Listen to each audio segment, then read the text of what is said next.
टीना और मीना दो बहनें थीं। मीना तो बहुत समझदार थी, वह अपनी माँ का हर कहना मानती थी। परंतु टीना थोड़ी नकचढ़ी थी, वो बहुत नखरे वाली थी।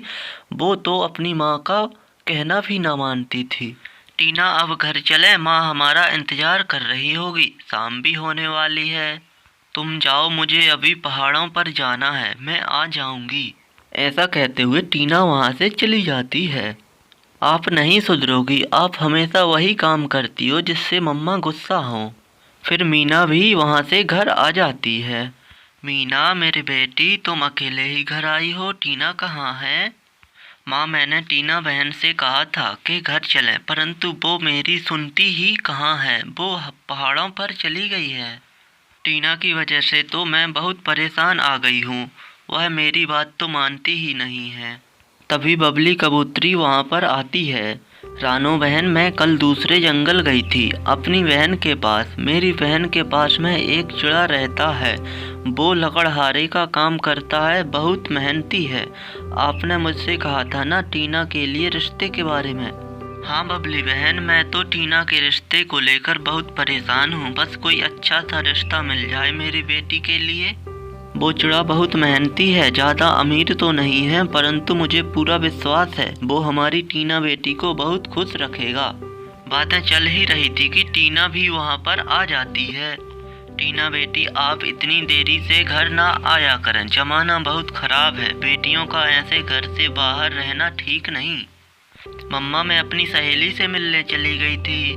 टीना बेटी, आपकी आंटी बबली कबूतरी आपका रिश्ता लेकर आई हैं। मम्मा, मुझे नहीं करनी शादी अभी, आप मीना की शादी कर दो। मैं तो आपसे छोटी हूँ, मम्मा कहती हैं पहले आपकी शादी होगी फिर बाद में मेरी। टीना बेटी, अपनी मम्मा का कहना मान लो, बेटियाँ अपने घर में ही अच्छी लगती हैं और बेटियों का घर वही होता है जहाँ उनकी शादी होती है। ये तो अभी बच्ची है, मैं इसे समझा लूँगी बबली बहन। अगर आप कहें तो मैं उस चिड़े से कह दूँ कल बारात लेकर आ जाए। रिश्ता पक्का हो जाता है और बबली कबूतरी वहाँ से चली जाती है। टीना बेटी, वो पक्षी लकड़हारा है और मेहनती भी, आपको हमेशा खुश रखेगा। परंतु टीना खामोश रहती है। टीना मेरी बहन, मैं आपको बहुत मिस किया करूँगी। दूसरे दिन चिड़िया मम्मा अपनी बेटी से कहती है, टीना बेटी, आप नदी पर जाकर जल्दी से तैयार हो जाएं, बारात आने ही वाली होगी, और हाँ, जल्दी से घर आ जाना। फिर टीना नदी पर चली जाती है। नदी पर गौरी कब्बी पहले से बैठी होती है। गौरी कब्बी टीना से कहती है, टीना सुना है तुम्हारी मम्मी तुम्हारी शादी किसी लकड़हारे से कर रही है। माँ कहती हैं वो बहुत मेहनती है। वो एक गरीब मेहनती पक्षी है, किसी अमीर मेहनती पक्षी से भी तो तुम शादी कर सकती हो।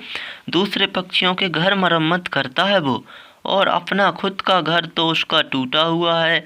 वो तुम्हें क्या खुशियाँ देगा, वो तो खुद खुश नहीं रह सकता।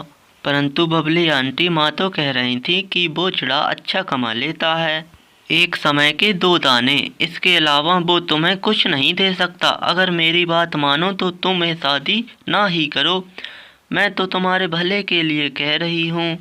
आगे तुम्हारी मर्जी, आप ही मेरा अच्छा सोच रही हैं। मैं भी ये शादी करना नहीं चाहती हूँ, मैं अभी जाकर मम्मा को बता देती हूँ। टीना चिड़िया नदी से तुरंत घर चली जाती है। जाओ जाओ, अब बेइज्जती होगी उस चिड़िया की सारे जंगल में, और मैं लूँगी मज़े जब तुम्हारी मम्मा जंगल में किसी को मुँह दिखाने के लायक नहीं रहेगी। टीना बेटी, आप तैयार नहीं हुई, ऐसे ही लौट आई हो नदी से? नहीं मम्मा, मुझे ये शादी नहीं करनी। ये सुनकर तो मम्मा चिड़िया की जान ही निकल जाती है। बहना, आप ये क्या बोल रही हैं? मम्मा ने तो आपकी शादी के बारे में पूरे जंगल में बता दिया है। टीना बेटी, ऐसा ना करना, मैं पूरे जंगल में बेइज्जत हो जाऊंगी जब बारात बिना शादी के वापस जाएगी। मम्मा, मैं आपकी इज्जत के लिए अपनी ज़िंदगी दांव पे नहीं लगा सकती। वो ऐसे बातें कर ही रही थी कि बबली आंटी और चिड़ा बारात लेकर वहाँ पर आ जाता है। माँ, मैं घर में सोने जा रही हूँ, और हाँ, मुझे कोई भी ना जगाए। टीना वहाँ से चली जाती है। अरे रानो बहन, आप रो क्यों रही हैं? बबली बहन, मैं क्या बताऊं, टीना बेटी ने शादी करने से मना कर दिया है। ये सुनकर तो सब हैरान रह जाते हैं, परंतु वो दूल्हा चिढ़ा मम्मा चिड़िया से कहता है, माँ जी आप क्यों रो रही हैं, चुप कर जाएं। माँ जी अगर आपकी बेटी ने ऐसा किया है तो इसमें आपका क्या दोष है। मैं बहुत शर्मिंदा हूँ आप सबसे।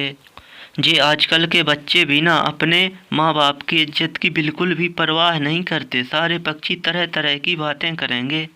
आंटी पक्षी तो बातें करते ही रहते हैं, किसी को हम बात करने से कैसे रोक सकते हैं। परंतु माँ जी मुझे दुख हुआ, मैंने सोचा था कि मेरी माँ नहीं है और भगवान मुझे सास के रूप में माँ दे देगा। शायद भगवान को ये सब मंजूर नहीं था। ऐसा कहकर वो रोने लग जाता है। मुझे आपसे मिलकर ऐसा ही लगा कि भगवान ने मुझे बेटा दे दिया हो। मैं अपने बेटे को खोना नहीं चाहती हूँ। मेरे बेटे, ये मेरी छोटी बेटी है, मीना है नाम इसका। आप मेरी इस बेटी से शादी कर लें। प्यारे दोस्तों, इस कहानी का आगे का भाग देखने के लिए कल तक का इंतज़ार करें।